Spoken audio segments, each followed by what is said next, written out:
House Speaker Kevin McCarthy now trying to find a debt ceiling compromise with the White House while holding his caucus together. Joining me now is Virginia Congressman Bob Good, a member of the House Budget Committee and the House Republican Freedom Caucus.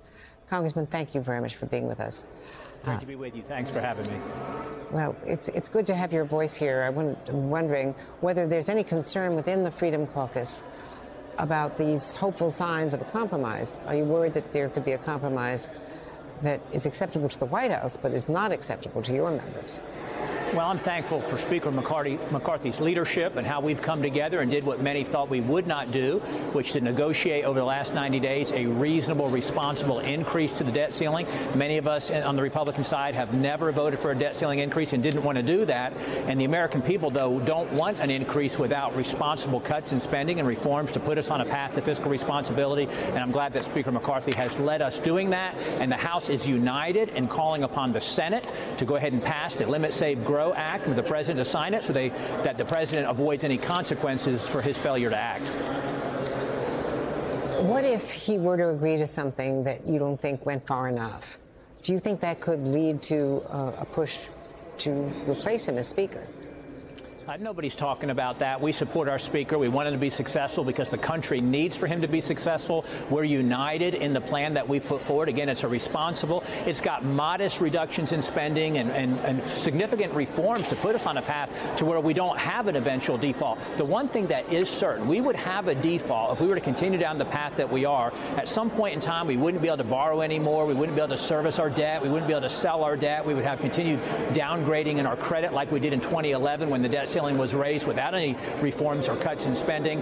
The only way we would have a default would be if we were to continue on the current track, or if Secretary Yellen were not to prioritize payments appropriately without the debt ceiling being raised, and she failed to pay the interest or to service our debt. Well, of course, the savings that you're talking about would be in the next budget. They don't affect the money that's already been spent and which be covered by raising the debt ceiling to cover past debts.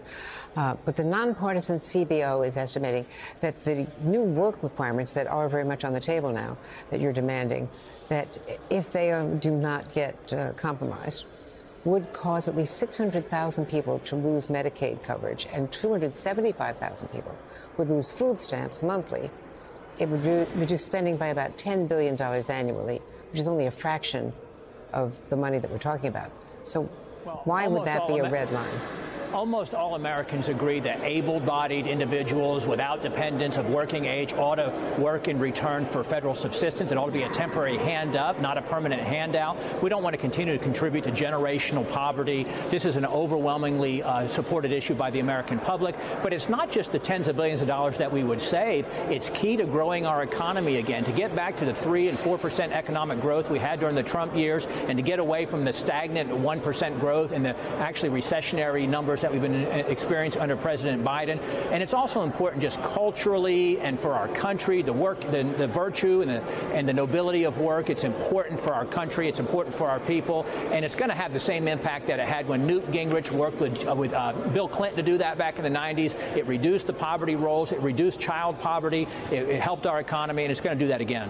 Well, that was part of the welfare reform bill, and that was separate from raising the debt ceiling. What Newt Gingrich did was go along with raising the debt ceiling. As Republicans, many Republicans, like Bill Clinton, would that we would have a president like Bill Clinton that would work with Republicans for the best interest of the country. This president and the Democrats in the House and the Senate show no interest in any cuts, any reforms, any kind of fiscal responsibility. So we have to use the debt ceiling as leverage to accomplish what's in the best interest of the country. But just to point out that some Republicans, many Republicans, did go along with raising the debt ceiling at least twice under President Trump. Well, as I've noted, the 90 days that we've spent negotiating a debt ceiling increase, modest by D.C. standards of $1.5 trillion, in exchange for about $1 trillion in upfront reductions in spending and about $5 trillion over time, caps on future spending, the REINS Act, which will rein in the regulatory state, an energy bill that will get our energy independence back again, get the economy going again more strongly, save Americans hundreds of billions of dollars as well. So those are important things, rescinding the IRS expansion, rescinding many of the extreme climate environmental spending that was part of the recent Inflation Increase Act. Those are really important for the country, for the economy, for our national security and our economic security. What about raising the maximum age where you're required to work for food stamps from the age of 50 to 55? Is that a red line for you guys? Well, again, we are united that we think there ought to be work requirements for able-bodied Americans who don't have dependents, who are of working age, to work in return for federal subsistence. It ought to be temporary. It ought to have, and the work requirements we have are very modest. It only goes up to, I think it's age 59, and it's only 20 hours a week. But you know what? If you get folks in the habit of working 20 hours a week, most of them will go ahead and just begin to increase that up to 30, 40 hours a week, get off federal subsistence, help the economy, help them, help their families, reduce poverty. We know that more federal spending, more government spending hasn't worked. The war on poverty over the last 60 years hasn't worked. We have almost nothing to show for the trillions of dollars that we have spent, and Republicans are acting responsible not only to reduce the deficit and reduce the national debt, but also to grow our economy again, which is critical for fiscal stability in general. Are you confident, or how optimistic, I should ask, how optimistic are you that you can avoid default? Well, there will not be a default again unless we would just continue down the path that we're on and just reckless spending, with no end in sight. The president's budget, as you know, the $7 trillion budget that he proposed, unbelievably would increase our national debt to $50 trillion over the next 10 years instead of the $32 trillion that it's at now. If we were to continue that, we'd have a default. Or if Secretary Yellen did not prioritize the payments to ensure we don't have a default by paying the interest on the debt. However, I am confident we will get to agreement. I'm confident the Senate and the White House will pass and sign this bill, because if we didn't do it, then you'd have a forced reduction of about $100 billion a month in spending. Democrats are not going to allow that to happen. They're addicted to spending. They're addicted to government. If Republicans hold strong on this responsible, reasonable bill, I believe the Senate will pass and the president will sign it. Congressman Bob Good, thank you very much. I appreciate your coming on. Thank you, Andrea. Great to be with you.